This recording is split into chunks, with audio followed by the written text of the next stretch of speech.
सदा सर्वदा देव सन्निध आहे, कृपाळूपणे अल्पधारिष्ठ पाहे. सुखानंद आनंद कैवल्यदानी, नुपेक्षी कदा रामदासाभिमानी.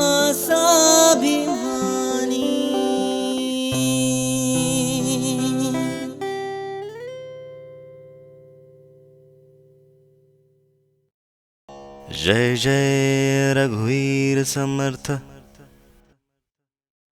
तुमच्या सगळ्यांच्या आत असणाऱ्या आत्मा रामाला माझा नमस्कार. आणि तुमच्या आई वडिलांना पण माझा नमस्कार. आपण समर्थांनी सांगितलेली तिसरी भक्ती बघतो आहे, नामस्मरण. स्मरण.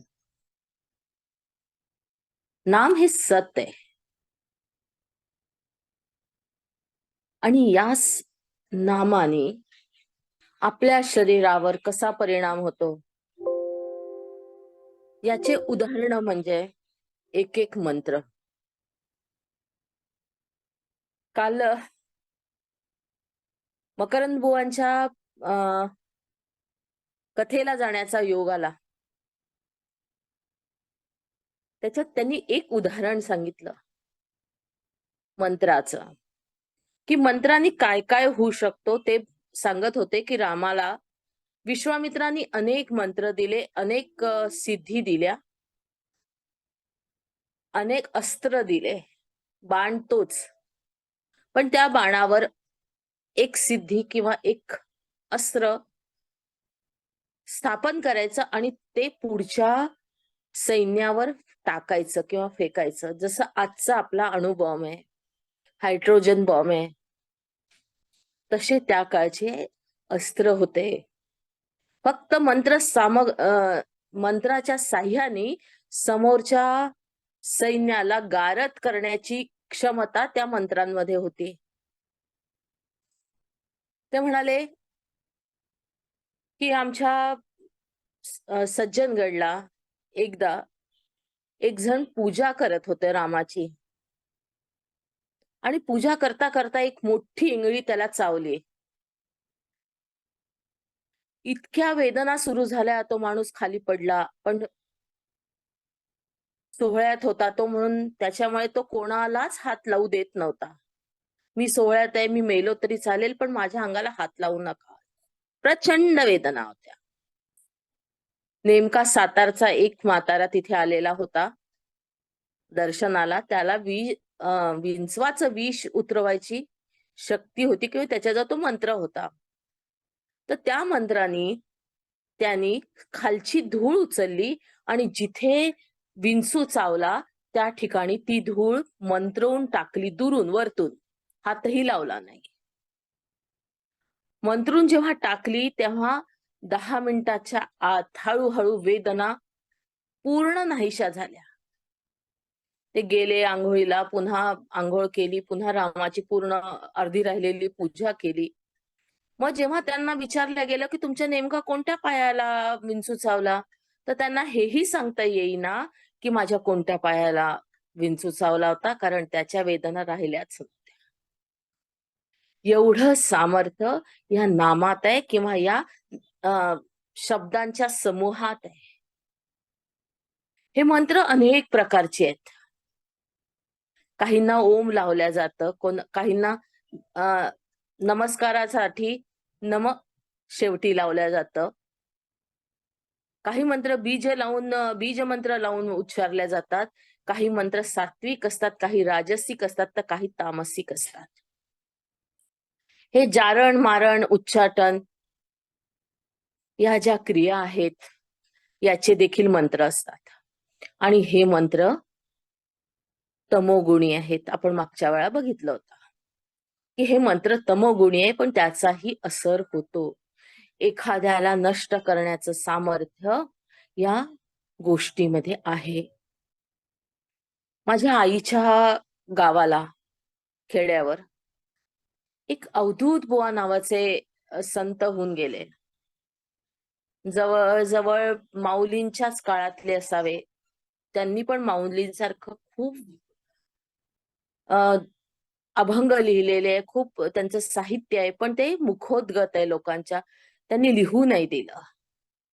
आणि अशा म्हणतात, की ते जर लिहायचा प्रयत्न केला, तर एक तर तो माणूस वेडा होतो, नाहीतर त्याचं घरदार नष्ट होतं, संपून जातं. पण त्याच्यामध्ये एक मंत्र मी जो पाहिला आहे, त्या लोकांकडनं, तर तो मंत्र म्हणजे ज्योतीला धरून ठेवायचा मंत्र. एक कापराची वडी लावतात आणि त्या देवळात येणारे सगळे लोकं एकाच्या एक हात एकमेकांचे हात लावतात. हाताला हात. जसं आपण आरती करताना नवऱ्याच्या हाताला हात लावतो ना, तसं अख्खे जितके गावाचे लोकं असतील, तितके गावाचे लोकं, तिथे आलेले लोकं एकमेकांच्या हाताला हात लावतात. काय नवल होतं मला नाही माहीत किंवा काय त्याच्यामध्ये तंत्र आहे हे नाही माहीत. पण पाहिलेली गोष्ट सांगते. तर ती एक कापराची वडी जवळ-जवळ दीड-दीड तास जळते त्या सगळं आरती होईस्तोवर. हे सामर्थ्य त्या ज्योतीला किंवा त्या आगीला धरून ठेवण्याचं सामर्थ्य त्या वडीमध्ये आहे. माझी आई सांगते, की तिच्या लहानपणी असे काही लोक होते, की जे गारपीट होऊ देत नव्हते गावावर. गारपीट आली तर ती सगळीच्या सगळी त्या गावाच्या बाजूला रानावनात पडण्याची सोय व्हायची. तोही एक मंत्र होता. असं मंत्राचं सामर्थ्य आहे. आता हे मंत्र आपण पाहिले. पण समर्थांनी या नुसत्या मंत्रावर अवलंबून न ठेवता आपल्याला पुढे स्मरण जोडलेलं आहे. म्हणजे एकावर एक 11 होतात. एक हा मंत्र जर असला, तर त्याच्यावर पुन्हा अजून एक जोडलं, तर त्याची किंमत 10 पटीने वाढली. 11 होते. हे आता कसं करायचं? काल आपण एक पद्धत पाहिली होती, की आपण त्या मंत्राला किंवा त्या नामाला आपल्या जीवनात स्थान दिलं. आता प्रत्येकालाच आठवण ठेवून रामाला किंवा आपल्या गुरुला आपल्या जीवनात स्थान देणं शक्य होत नाही. मग अशा वेळा काय करायचं? तर अशा वेळेला ज्यावेळेला आपल्याला फुरसत असेल, त्यावेळेला आपण आपल्या गुरुच्या आयुष्यातला एखादा प्रसंग आपल्या डोळ्यासमोर आणायचा, की माझ्या गुरुने एखादी गोष्ट घडताना कसे वागले, कसे लोक होते. आता जर आपण गजानन महाराजांचं उदाहरण गेलं, तर गजानन महाराजांना पाटलाच्या मुलांनी उसाच्या यांनी मारलं होतं. ते बसले होते. किंवा मधमाशांचं उदाहरण आहे त्यांच्या ह्याच्यात, की मधमाशा येऊन चावल्या. आता या उदाहरणात जर आपण असतो, तर आपण ते दुरून पाहत असतो की नाही? मग तो प्रसंग जर आपण डोळ्यासमोर आणला, तर त्या प्रसंगात आपण उपस्थित आहे याची भावना आपल्या मनात निर्माण होते. आपल्याला समोर ते दृश्य दिसायला लागतं. उघड्या डोळ्यांनी देखील आपण ते हळू पाहू शकतो. आपण इतकं रंगून जातो त्या विषयात, त्या गोष्टीत, की ती गोष्ट आत्ताच आपल्या समोर घडते आहे, असं आपल्याला वाटायला लागतं. आपण ध्यानात एकदा रामाचा अभिषेक घेतला होता किंवा रामाचा राज्याभिषेक घेतला होता. जुन्या लोकांना आठवत असेल 1.5 वर्षापूर्वी सुरुवातीला आपण रामाचा राज्याभिषेक घेतला होता. राज्याभिषेकेत जे लोक आले होते ते त्याच्यात आपण पण समोरच्या लाईनमध्ये बसलेलो होतो. काय केलं त्यावेळेला आपण? आपण राज्याभिषेक सुरू आहे. त्याच्यावर सगळ्या नद्यांचं पाणी घालतात आहे. मोठं सिंहासन आहे. सुंदर वस्त्र घातलेला राम आहे. मग आपलं पूर्ण लक्ष बाकीच्या बाजूला न जाता रामाकडे जातं. राम किती सुंदर आहे. कसा दिसतो? त्याचे केस कसे आहेत? त्याचे डोळे कसे आहेत? गोरा आहे की सावळा आहे, आपल्या मनाने एक चित्र रेखाटल्या जातं.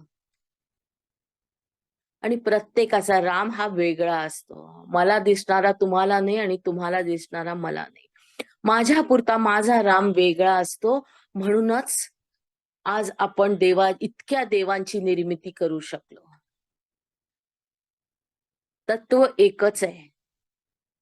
ज्या ज्या तत्वाने या सृष्टी निर्माण केली ते तत्व एकच आहे. पण आपण आज किती देव निर्माण केले. रामाची तरी किती नाव आहेत. पतित पावन म्हणतं, कोणी राजीव लोचन म्हणतं, कोणी श्रीरंग म्हणतं, कोणी पुरुषोत्तम म्हणतं. अनेक नावानी त्याला गौरवलं जातं. हे प्रत्येक संतांनी किंवा प्रत्येक लोकांनी ठेवलेलं त्याचं नाव आहे.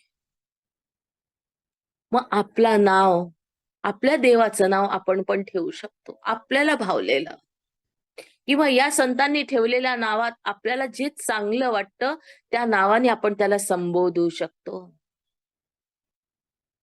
आपल्याला जर आपला विकास करून घ्यायचा आहे, आपला उद्धार करून घ्यायचा आहे, तर आपण त्याला पतित पावन म्हणू. आपल्याला मैत्री करायची आहे रामाशी, तर श्रीराम म्हणू. आपल्याला सीता सह राम हवा आहे, तर सीतापती म्हणू. कौसल्या नंदन म्हणू. आपल्याला जर तो मुलाच्या रूपात हवा आहे, तर कौसल्या नंदन म्हणू. आपण त्या व्यक्तीशी, त्या शक्तीशी आपल्या प्रमाणे एकरूप होऊ शकतो.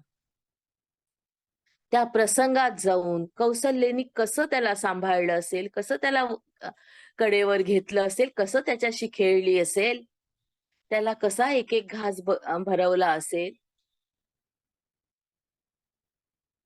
त्यांनी आंघोळ करताना सूर्याकडे बघितलं असेल का? पाण्यात पडणारं सूर्याचं प्रतिबिंब, चंद्राचं प्रतिबिंब त्यांनी बघितलं असेल का?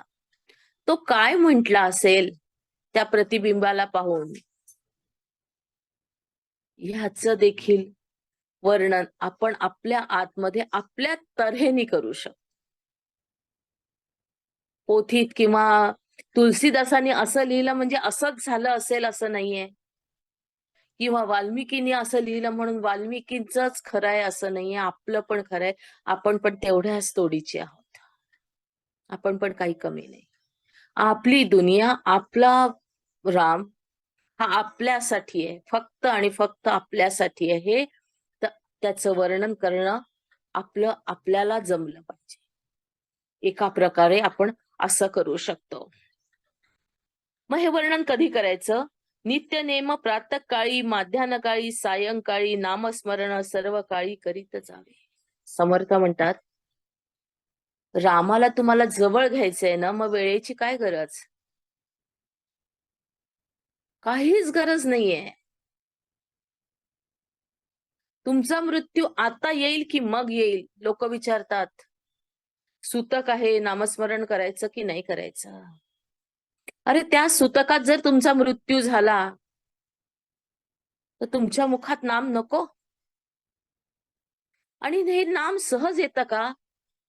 नाही येत. त्याच्यासाठी त्याला प्रॅक्टिस लागते. 24 तासाची मेहनत लागते.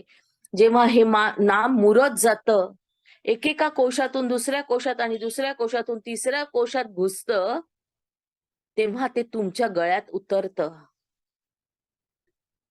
तुमच्या रोमरोमात उतरतं. मग त्याला बंधन नको. कुठल्याच गोष्टीचं बंधन नको. दासबोध पण वाचताना माझ्या आजोळी तो एक एक ओळ वाचल्यानंतर श्रीराम जयराम जय जयराम म्हणण्याची पद्धत होती. सज्जनगडला प्रत्येक ओवी वाचल्यानंतर श्रीराम म्हणण्याची पद्धत आहे. का बरं? सरळ सरळ आपल्याला दासबोध नाही वाचता येत का? वाचता येतो. पण प्रत्येक ओवीनंतर आपण थांबतो तो श्रीराम म्हणेस्तोवर. 1 मिनिटाचा पॉज घेतो. कारण या ओवीनंतर आता बघा, स्मरण देवाचे करावे, अखंड नाम जपत जावे, नामस्मरणे पावावे समाधान श्रीराम. या श्रीराम नंतर आपण थांबतो. म्हणजे आपण वाचलेली ओवी आपल्या आत उतरते आणि त्याच्याच बरोबर ते नाम पण एक जास्तीचं होतं. एक नामाचा जप होतो. जर 50 ओव्या असतील त्या समासाला, तर 50दा आपलं राम नाम घेऊन होतं. असं या पोथीच्या बाबतीतच नाही, आपण कुठल्याही पोथीच्या बाबतीत करू शकतो. जी कोणती तुम्ही गजानन महाराजांची वाचत असाल, साईबाबाची वाचत असाल किंवा शंकर महाराजांची वाचत असाल, तर प्रत्येक ओवीनंतर जर तुम्ही हे नाम घेतलं, त्या त्या देवाचं घ्या. गजानन महाराजांची पोथी वाचताय, एक ओवी झाली, गण गण गणात बोते म्हटलं आणि मग दुसरी ओवी वाचायला घेतली, थोडासा वेळ जास्त लागेल. पण ती एकदा वाचता वाचता तुमच्या इतकी अंगवळणी पडेल, की पुढच्या वेळा ती ओवी ऐकताना किंवा वाचताना आपोआप नाम निघेल. हे नाम मुरणं म्हणतात याला. हे नाम आतमध्ये मुरतं. आता हे नाम कुठे निर्माण होतं? तर हे नाम परेत निर्माण होतं. परेतून त्याचा प्रवास पश्चंतीमध्ये, पश्चंतीतून मध्यमेमध्ये आणि मध्यमेतून आपण वैखरीत बोलतो. हे संतांच्या बाबतीत. आपलं नाम कुठे आहे? आपलं नाम सध्या तरी वैखरीतच आहे. आपण उलटा प्रवास करतो. आपण हा प्रवास वैखरीतून आपण मध्यमात स्थिर होतो, मध्यमेतून आपण पश्चंतीमध्ये जातो आणि पश्चंतीमध्ये आपल्याला वर गेल्यावर आपल्याला नाम घेण्याची गरजच नाहीये, कारण आपलं रोम रोम ते नाम घेत असतं. हा नामाचा प्रवास आहे. समर्थ म्हणतात, हर्षकाळी, विषमकाळी, पर्वकाळी, प्रस्तावकाळी, विश्रांतिकाळी, निद्राकाळी नामस्मरण करावे. सगळं सांगून टाकलं. पण नाम घ्या. जर परिस्थिती वाईट असेल आपल्या घरची, काही घडलं असेल, भांडणं झालं असेल, तर नाम घेऊन बघा. आपला पारा हळूहळू त्या नामाच्या याने हळूहळू कमी होतो. कितीही भांडले तरी आपण स्थिर होतो, शांत होतो. शांत करण्याचं काम देखील नामच करतं. हर्षकाळी खूप आनंदात आहोत. रामा, हे तुझ्यामुळे झालं. सगळं श्रेय आपण देऊन टाकलं. जेव्हा देण्याची वृत्ती वाढते, तेव्हा आत देव निर्माण होतो. देणारा तो देव असतो, घेणारा राक्षस असतो. मग आपल्याला काय घ्यायचं आणि काय नाही घ्यायचं हे आपण आपलं ठरवायचं असतं. मग आपल्या घरी एखादा आनंदी प्रसंग निर्माण झाला, आपल्याला खूप आनंद झाला, त्याचं श्रेय माझ्यामुळे झालं असं न करता, रामा तुझ्यामुळे झालं, देऊन टाकलं श्रेय. आपल्या मनात एक बीज निर्माण होईल देण्याचा. पर्वकाळी, प्रस्तावकाळी, विश्रांतिकाळी, निद्राकाळी रिकामे आहात, नामस्मरण करा. झोपायला जातात आहे, स्मरण करा. आणि झोपायला जाताना मुद्दाम करावं. कारण आपण झोपायला जाताना नामस्मरण केलं तर ते रात्रभर टिकतं आणि दुसऱ्या दिवशी आपल्याच लक्षात येईल की आपल्या मुखातून उठल्याबरोबर किंवा उठायच्या आधी आपण नामस्मरणच करत होतो का, असा प्रश्न आपल्याला पडेल. कारण ते आत शिरलेलं असतं.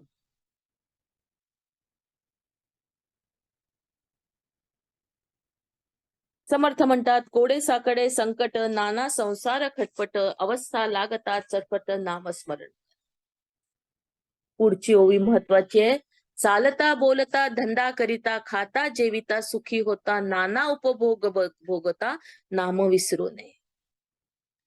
काम करताना देखील जर आपण नामस्मरण केलं, तर आपण जे स्वयंपाक करताना जर केलं खास करून, तर आपण जे अन्न निर्माण करू, अन्न शिजवू, त्याच्यात नाम आपोआप उतरेल आणि त्याचा परिणाम आपल्या घरातील लोकांना किंवा आपल्या घरात येणाऱ्या जे ते अन्न खातील त्या सगळ्यांवर होईल. मग आपण जर काजू, किसमिस, बदाम असे पदार्थ आपल्या मुलांना, घरच्यांना देतो. या पदार्थांनी जेवढी शक्ती निर्माण होत नाही, तेवढं तुमचं नामस्मरण करून केलेलं, शिजवलेलं अन्न जर तुम्ही दिलं, तर ती शक्ती, एका वेगळ्या प्रकारची शक्ती त्या बाळामध्ये किंवा घरच्यांमध्ये उतरेल. याचं उदाहरण तुम्हाला मी एक करून दाखवायला छोटंसं उदाहरण सांगते पाण्याचं. मी खूपदा सांगितलंय.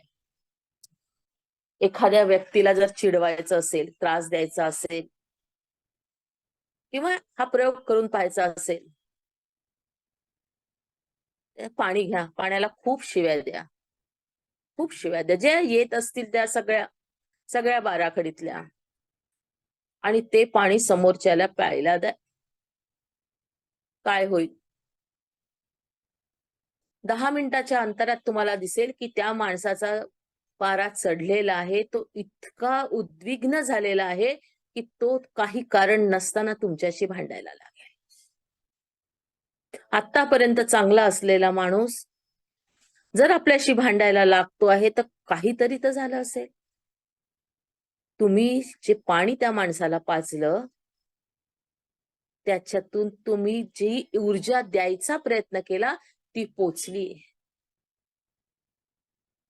बघा, आपण देवळात जातो, आपल्याला शांत वाटतं, किंवा संतांच्या सहवासात त्यांच्या औरामध्ये गेलं तर आपल्याला शांत वाटतं, कारण ते शांत स्वरूप असतात.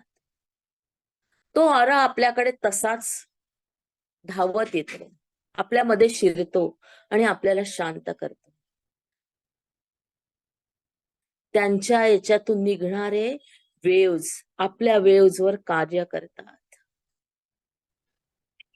तसंच एखाद्याच्या घरी जर तुम्ही गेलात, तर त्या घरी बसण्याची इच्छा होत नाही. असं वाटतं ह्याच्या घरातून निघून जावं, इथे बसू नये, कसं तरीच व्हायला लागतं. आणि घरी आल्यावर असं वाटतं की मी खूप थकली, काहीच केलेलं नसतं. 10 मिनिट तिथे जाऊन बसले असता, एक कप चहाचा प्याला असतो आणि घरी आल्यावर आपल्याला थकवा जाणवतो. का होतं? जर याच्या मागे जर आपण शोधायचा प्रयत्न केला, तर त्या घरात भांडण्याची ऊर्जा असते. त्या घरात नवरा बायकोची भांडणं असतात, आई मुलाची भांडणं असतात आणि तिथलं वातावरण गढूळ झालेलं असतं. त्या गढूळ वातावरणाचा आपल्या औरावर असा परिणाम होतो की आपण ते सक करतो, ओढून घेतो. जेव्हा आपल्या आत ती एनर्जी जाते, त्यावेळेला आपल्याला त्रास होतो. थोडंसं लक्ष तुम्ही जर देऊन पाहिलं, कोणाच्या जवळ बसल्याने खूप बरं वाटतं, कोणाच्या जवळ बसल्याने आपल्याला त्रास होतो, तर तुम्हाला हे लक्षात येईल.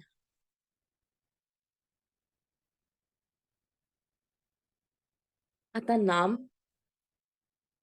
हे परमेश्वराचं अनाहत रूप आहे. अनाहत रूप. आपल्या शरीरात जेव्हा आपण अनाहत चक्रावर पोचतो, तिथून आपल्याला एक नाद ऐकायला येतो. तिथून येत नाही, इथून येतो. इथे आहे त्याची निर्मिती. दसमद्वारा गमापारा परमपूरक ही काठी. 10व्या दारातून येतो तो. आपल्याला द्वार पहिले शिकावं लागेल. करूया याच्यावर कधीतरी बोलू. तर हा एक नाद निर्माण येतो. कसा असतो पहिला नाद? तर तुम्ही दोन्ही कान जर दाबून पाहिले, दोन्ही कान, दोन्ही बोटाने, ते एक नाद तुम्हाला तुमचा ऐकायला येईल. त्याला रातकिड्यांचा आवाज असतो ना, तसा असतो. जर किंवा आपण नख असं पहिले लहानपणी पण असं करत होतो, एकावर एक नखाने आवाज करत होतो, तसा नाद असतो हा. आणि हा नाद आपोआप सुरू होतो. तुम्ही त्याची साईनच ही आहे की तुम्ही हृदय चक्रावर पोहोचले आहात. आपोआप हा नाद सुरू होतो आणि हा नाद 24 तास तुमच्या बरोबर असतो. 24 तास. आणि हा नाद 9 प्रकारचा आहे. एक पायरी आहे. पहिले रातकिड्याचा आवाज असतो. मग वेगवेगळ्या म्हणजे प्रत्येकाच्या बाबतीत वेगळं घडतं. कोणाला पावसाचा आवाज येतो, कोणाला ढगांच्या गडगडण्याचा आवाज येतो, कोणाला वीणेच्या ताराचा आवाज येतो आणि शेवटचा नाद असतो तो वेणू नाद असतो. 9वा नाद. बासरीचा आवाज, श्रीकृष्णाची बासरी ऐकायला येते. हे 9 प्रकारचे नाद केव्हा निर्माण होतं? जेव्हा तुमचं नाव त्याच्या नामामध्ये तुम्ही रंगून हृदयावर स्थिर होता. आपण चक्र बघितले. चक्र शरीरात दिसतात का? नाही दिसत. त्या एक पायऱ्या आहेत. आपण नामस्मरणाच्या बाबतीत जर पाहिलं तर नाम आपल्या हृदयात स्थिर झाल्यावर हा नाद ऐकू येतो. काहींना तर राम राम राम असाही नाद ऐकू येतो.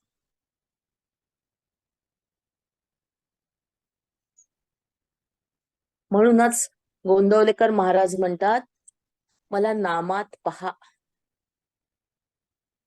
मला इकडे तिकडे शोधू नका, मला नामात पहा. एवढं मोठं वाक्य आहे त्यांचं बघा. मला नामात पहा. आपल्याला कसं दिसतील गोंदवलेकर महाराज? आपण श्रीराम श्रीराम श्रीराम म्हटलं तर आपल्याला गोंदवलेकर महाराज त्याच्यात कसे दिसतात? तर जेव्हा तुम्ही राम राम राम जर म्हणत गेलात तर तुम्हाला ही जाणीव होते की माझ्याबरोबर सोबतीला अजून कोणीतरी आहे. आणि सोबतीला नेहमी आपला गुरुच असतो. वेळ प्रसंगी आपल्याला मदत करणारा तो गुरुच असतो. म्हणून महाराज म्हणतात की मला नामात पहा. तुमचं नाम जसं जसं मुरत जाईल तसं तसं मी तुमच्या आणखीन आणखीन आणखीन जवळ जवळ पोचत जाईल.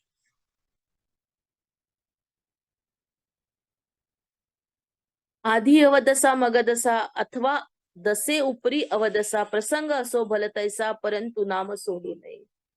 हे समर्थांनी सगळ्यात मोठं सांगितलंय.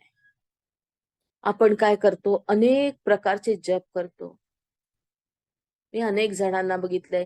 एक माळ श्रीराम जय राम जय जय रामची, एक माळ माझ्या गुरूंनी सांगितली ती, एक माळ दत्ताची, एक माळ आणखीन कोणाची, अशा 5-7 माळी ठेवलेल्या असतात. या माळीवर हा जप, त्या माळीवर तो जप, त्या माळीवर तो जप. आपण काय करतो? आपली शक्ती विभागून टाकतो. नाम हे कार्य करणारच असतं आणि गुरुकडनं तुम्हाला जो मंत्र मिळालेला असतो त्याच्यामध्ये तुमच्या सगळ्या समस्या दूर करण्याचं सामर्थ्य असतं. गुरु कधीही तुमच्या सांसारिक समस्या दूर करण्याचा प्रयत्न करणार नाही. तुम्हाला अध्यात्माच्या पातळीवर वर नेण्याचा प्रयत्न करेल. कारण तुम्ही घेतलेलं नाम जर तुम्ही या संसारात वापरून टाकलं तर पुढचेसाठी तुम्ही काहीच ठेवत नाही. माझ्या घरचंच एक उदाहरण सांगते. माझे चुलत सासऱ्यांचं ऑपरेशन होतं. त्यांच्या सासूनी त्यांचा एक खूप जप होता श्रीराम जय राम जय जय रामचा. कोटी होता, कोटी होता.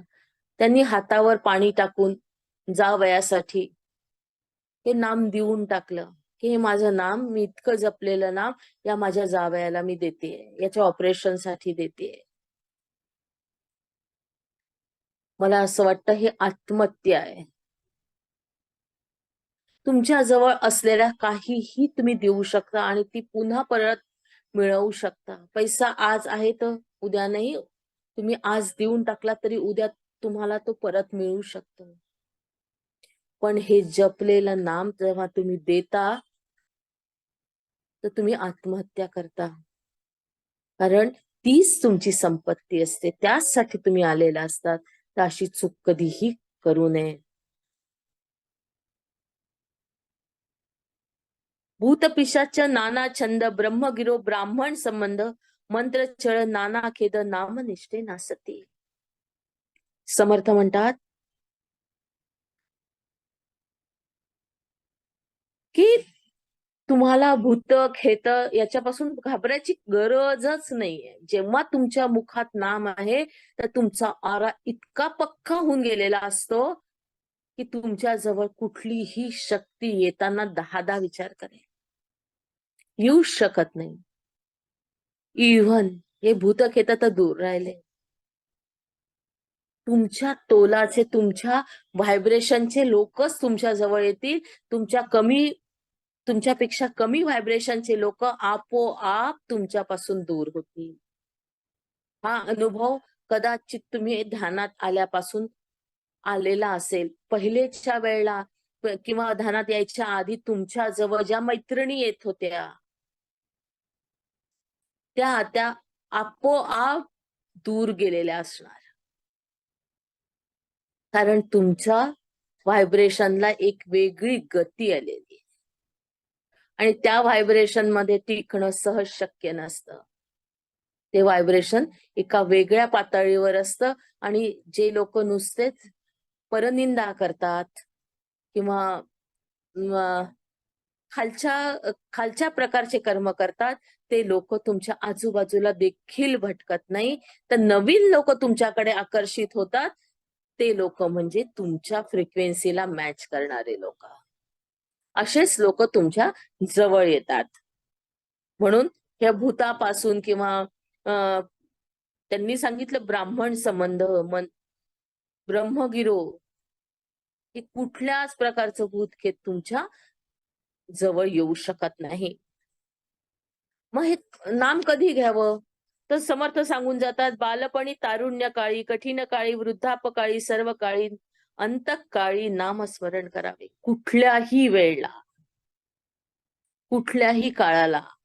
की मी आता लहान आहे तर मी नाम घेऊ शकत नाही. मग आपण हे बालपणी म्हटलेलं आहे. मग हे बालपणी कसं आपण आपल्या मुलांना सवय लावायची किंवा नातवंडांना सवय लावायची. तर घरातून बाहेर पडताना जर तुम्ही परमेश्वराला सांगून निघालात आणि तशीच सवय जर मुलांना लावली तर त्यांच्यामध्ये ते बीज रोवल्या जातं. त्यांना समजतं की आपल्याला घराच्या बाहेर जायचंय ना. आईला जसं सांगतो तसं महाराजांना सांगून निघावं. माझ्या नातीचं उदाहरण सांगते.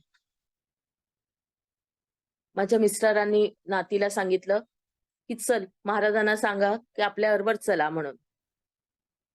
ती गोंदवलेकर महाराजांच्या समोर उभी राहिली आणि म्हणाली, महाराजा तपडे झाला ना, आपल्याला भूज जायचंय. म्हणजे ते बीज तिच्या मनामध्ये रोवल्या गेलं. आता ती त्या फोटोच्या समोर उभी राहते, चला आपण भूज जाऊ. एवढ्या लहानपणापासून म्हणजे बालपणापासून आपण ही नामस्मरणाची सवय आपल्या लहान बाळांना लावू शकतो. तारुण्य काळी आज मुलं घराच्या बाहेर जातात, स्कूटरवर जातात. आम्हाला आमच्या पापाजींनी पहिले गाडीला नमस्कार करायला शिकवलं. गाडीला म्हणायला सांगितलं की वाहेगुरु चलो मेरे साथ, मेरे पीछे बैठो. आज तीच सवय लागली. गाडी चालवताना पहिले गाडीला नमस्कार करावा आणि गुरुला म्हणावं की हे गुरु तू मला घेऊन चढणार आहेस, तू मला घेऊन जाणार आहेस, माझ्या मागे बस. ड्रायव्हर तू आहेस. ऍक्सिडेंटचे चान्सेस नसतात. बघा छोट्या छोट्या गोष्टीत आपण रामाला किंवा या नामाला घेऊ शकतो. नामाचा महिमा खूप आहे, समर्थांनी खूप लिहिलेला आहे.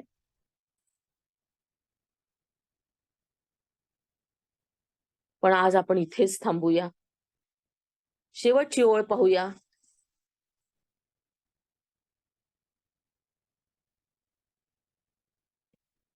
म्हणून नाम अखंड स्मरावे, रूप मनी आठवावे, तिसरी भक्ती स्वभाव निरोपली. समर्थ म्हणतात की नाम घेताना ते रूप तुमच्या डोळ्यासमोर आलं पाहिजे, रूप मनी आठवावे.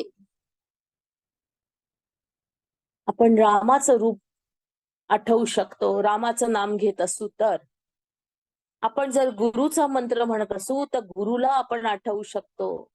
आपण नामाला प्रत्येक वेळा जर रूपामध्ये अडकवलं तर ते नाम घेणं खूप सहज शक्य होतं.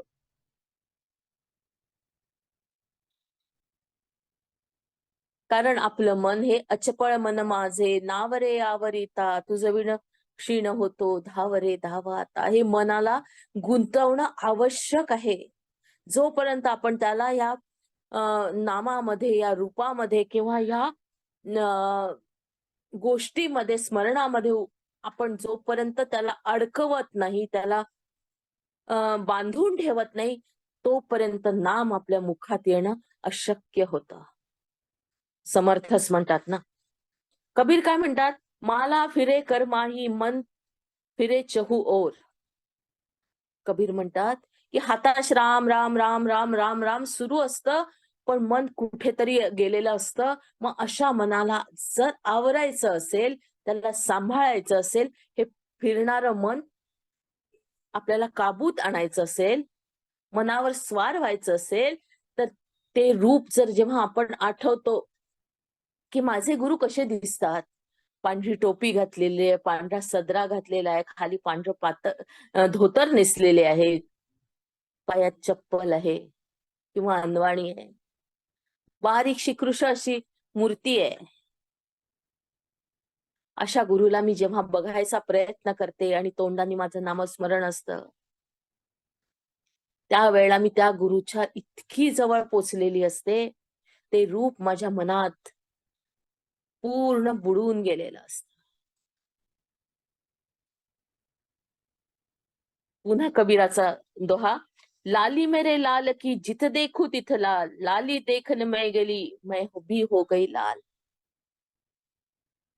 माझा गुरु मला सगळ्या ठिकाणी दिसायला लागतो. लाली मेरे लाल की जिथ देखू तिथ लाल. जर मी माझ्या मनात सवय लावली, माझ्या मनाला त्या रूपात गुंतवून घेण्याची, ते रूप डोळ्यासमोर आणायची, तर मला प्रत्येकात तेच रूप दिसायला लागतं. कारण त्या रूपाशी मी एक संध झालेली असते, इतकी बुडून गेलेली असते की मला दुसरं कोणीच दिसत नाही. मग माऊली म्हणून जाते, अजिम्या ब्रह्म पाहिले. दुसरं काय आहे? किती सोपं सांगितलंय समर्थांनी आपल्याला. नामस्मरे निरंतर ते जाणावे पुण्य शरीर. आणि ते शरीर, आपलं हे शरीर, ही काया परमेश्वराने दिलेली काया पुण्य शरीर होऊन जाते. आपण थांबूया, विचार करूया या गोष्टीवर समर्थांनी सांगितलेला. जितकं घेण्यासाठी सारखं आहे तितकं आपल्या रोजच्या व्यवहारात आचरण्याचा प्रयत्न करूया.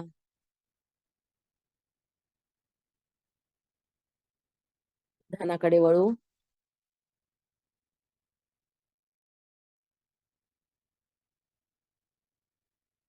चष्मा काढून ठेवा.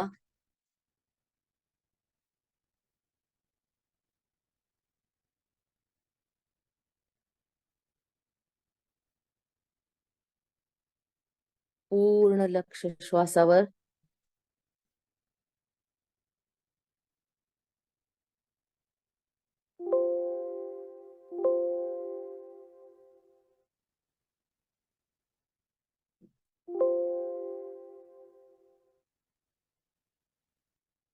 पूर्ण लक्ष श्वासावर.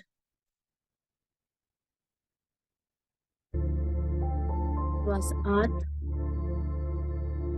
श्वास बाहेर. श्वास आत, श्वास बाहेर. श्वास आत, श्वास बाहेर. श्वास आत, श्वास बाहेर.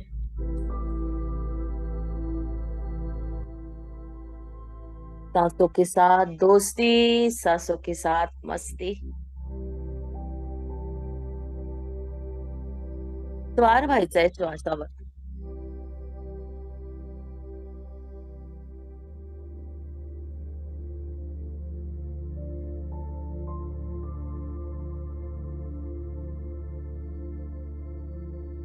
श्वास आत, श्वास बाहेर.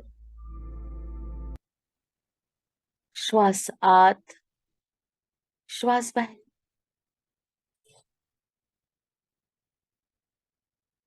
श्वास आत, श्वास बाहेर. पूर्ण लक्ष श्वासावर.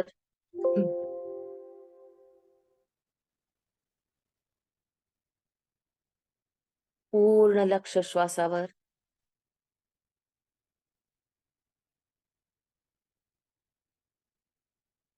आता श्वासाबरोबर एक एक राम नाम आपल्याला शरीरात भरायचं आहे. हवं तर तुम्ही तुमच्या गुरूंनी दिलेला जप म्हणू शकता, पण हे नाम छोटस आहे, भरायला मजा येईल. राम. श्वासाबरोबर आत जायचं आहे, उजव्या पायाच्या अंगठ्यात जायचंय आणि मोती एक जसा ठेवतो तसा मोती ठेवायचाय राम म्हणून. पूर्ण प्रवास रामाबरोबर सुरू करायचा आहे. आज आपला एक अंगठा किंवा पायाचे 4-5 बोट जितके होतील तितके आपण भरून काढूया. श्वास घ्यायचा आहे, श्वासाबरोबर आत पूर्ण प्रवास करत जायचा आहे. श्वासाबरोबर पहिले कंठात, मग छातीत, मग पोटात, पोटातून उजव्या पायात प्रवास करत करत करत करत आपण अंगठ्यापर्यंत पोचतो. अंगठात ते नाम ठेवून द्यायचं मोतीच्या रूपात.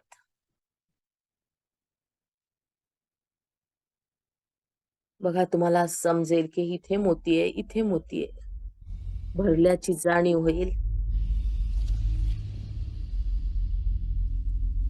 राम.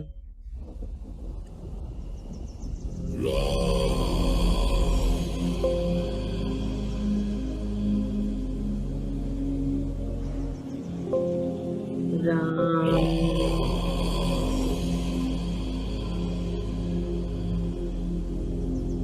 राम.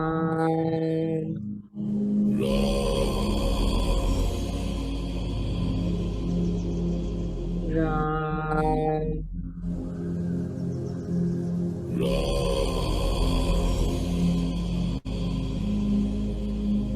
राम.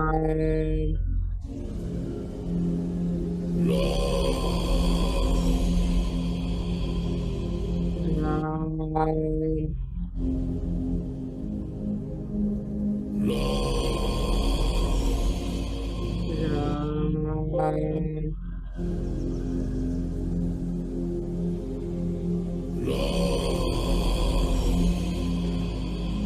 राम.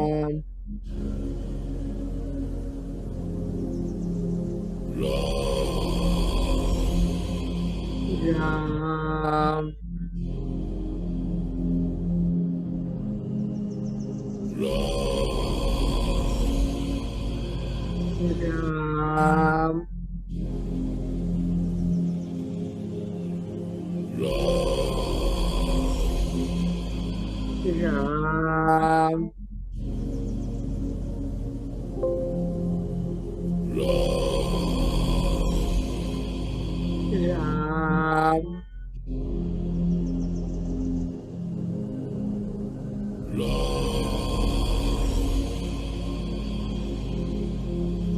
राम.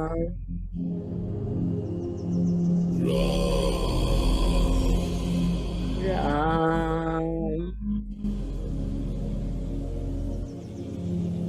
राम.